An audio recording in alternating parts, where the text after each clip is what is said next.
Hello everyone and welcome back to another Brightstorm video.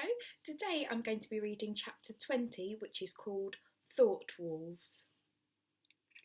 In Arthur's haste to chase the victorious, he'd forgotten about the darkness within the forest. "It's the beasts," he breathed.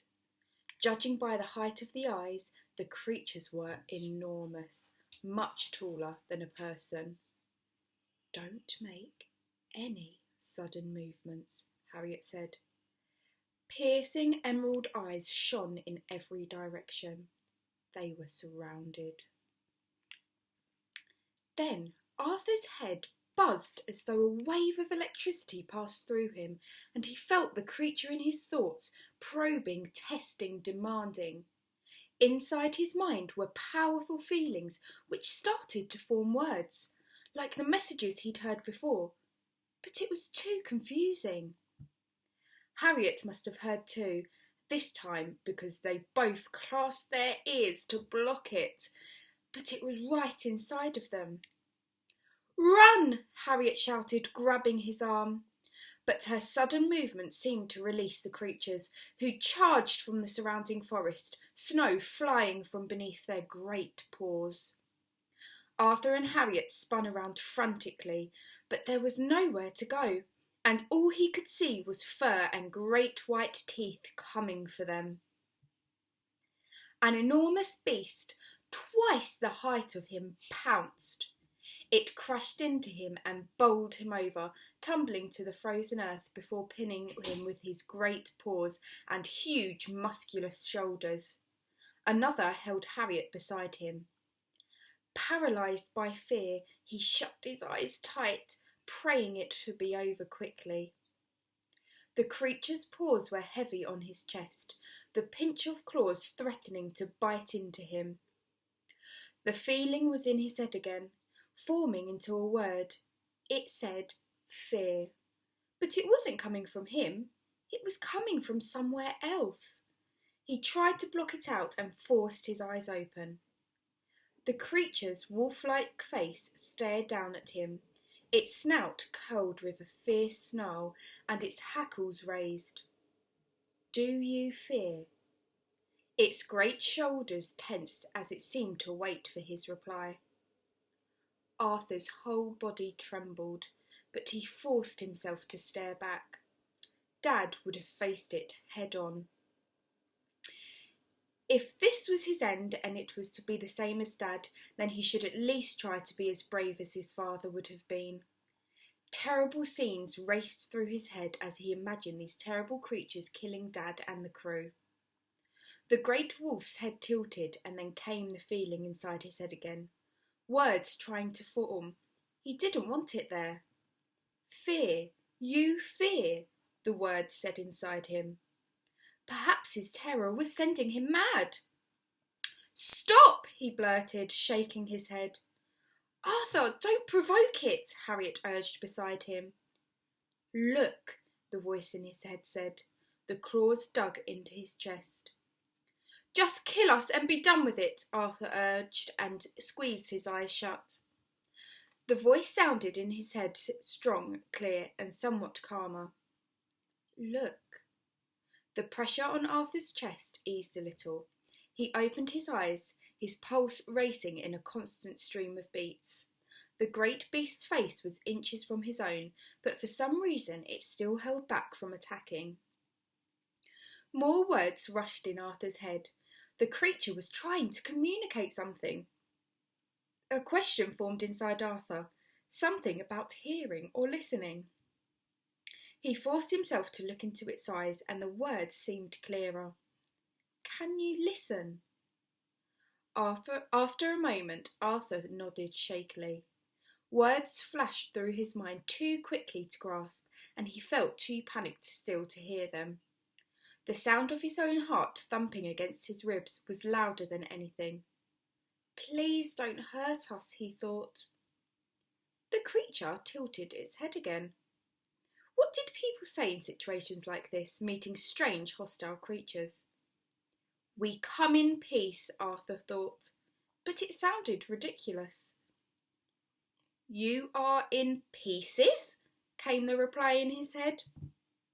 The great wolf looked across to the one pinning Harriet. Arthur almost laughed despite the terror still gripping him. But the words were clearer this time, easier to comprehend, as though his brain was becoming used to these strange feelings and words. The wolf-like creature was talking to him through thought, and he couldn't believe it. But he could understand. Peace, no harm, Arthur thought. The wolf eased his paws from Arthur. No harm, came the reply in Arthur's head. What's going on? Harriet remained pinned beside him. Welby said to bring guns as backup, but I didn't listen. I said it was a slippery road, now I... Her wolf growled. Harriet, I think we should just stay very still, Arthur said, and try not to think anything aggressive. Arthur slowly eased himself to sitting. What are you? He thought. The words were hard to understand, but his brain turned it into something that sounded like thought wolves. It seemed to describe them perfectly. More words rushed him. Slower, he thought. There was a pause, then the words came more slowly. We know you two-legged creatures. He thought of Dad and swallows. Coming with your flying beasts, breathing smoke onto our snow forest. It growled and snarled at him. You came before and attacked us, killed some of my pack. He looked across at Harriet, who still looked terrified. Please let us go. It wasn't us. We're not like that. The sickly scent is in the air again. Arthur understood what the wolf meant. Eudora. He remembered the pelt. We are peaceful. The ones who harmed your pack before, their leader was a female two legs. The one with the sickly sweet smell. The wolf growled. The one with the sickly scent told us you had killed a two-legs crew, a human pack. We feed from the forest only. Relief flooded Arthur. The thought wolves hadn't killed Dad or the crew. They had no reason to lie. We aren't your enemy. We're here looking for answers. The thought wolf paused in thought, then looked at the one pinning Harriet. It released her. The others lost their aggression in an instant. Arthur brushed himself down. What's going on? Can you hear strange buzzing? Harriet said, her voice still panicked. I can hear it. They're communicating with us, but don't listen for words, listen for feelings in their thoughts, and they become words. It's how they speak with each other, and they didn't kill Dad and his crew. He said it was Eudora who attacked and killed some of their pack before. Harriet stared at him, dumbstruck. Dumbstruck. Dumbstruck. You've worked all that out with them? By thinking it? Arthur shrugged sheepishly. I am Tujok. The wolf bowed his head to him. My name is Arthur. He gave a nod. Your sky beast crashed. Our ship? Yes, the female pack leader, she's called Eudora Vane. It was her fault. She doesn't lead our pack. She has a different ship, Sky Beast. She's flown onwards. Tujok paced around him. Why are you here? We're racing to South Polaris. It's the furthest point south. To search for food? No, we're going because, well, we've never been there. Humans, that is, two legs. Tujok looked curiously at him. And we're also here because my father and his crew died here, and we want to find out how. You seek truth. Yes, and now we know they weren't killed by wolves. It's more important than ever that we find out what happened, and the answers are here somewhere, I'm certain. Tujok's thought presence left Arthur for a moment to speak with another thought wolf. What's going on? Harriet said, looking uncharacteristically pale. Are you all right? They don't mean us any harm. Tujok returned to him. We will take you where you must go, pack leader Arthur. Oh, I'm not pack leader, she is, Arthur thought, looked towards Harriet. Did you hear? They're going to help us. I've still no idea what you're hearing. It's just a buzzing in my head that I can't make out. We can get you through the forest to the frozen lake where the ghost ship lies, but that's as far as we travel. The ghost sky ship, he thought, realising Tujok meant Dad's ship, the Violetta. A small ripple of hope rushed through him. I am sorry, cub. The ghost sky ship is a place of death and echoes. There have been no living two legs in this land for many moon cycles. Arthur swallowed back the lump in his throat and grabbed the locket hanging around his neck.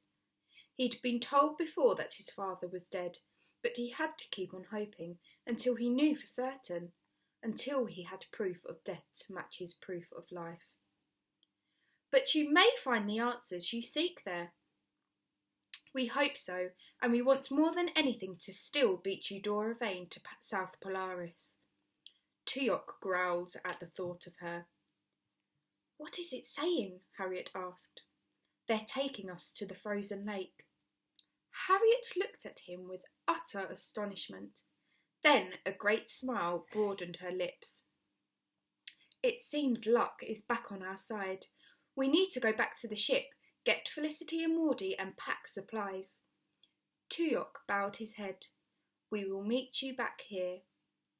With that, Tujok leapt from the snow towards the other thought wolves. Arthur heard a rush of thoughts from the other thought wolves before they disappeared, as though the wolves could choose who around them could hear their thoughts. When Arthur and Harriet arrived back in the clearing, Maudie gave him her death stare and marched right over, finger pointing and yelling at him. What were you thinking? You could have got lost, or worse. At least Harriet was quick enough to go after you.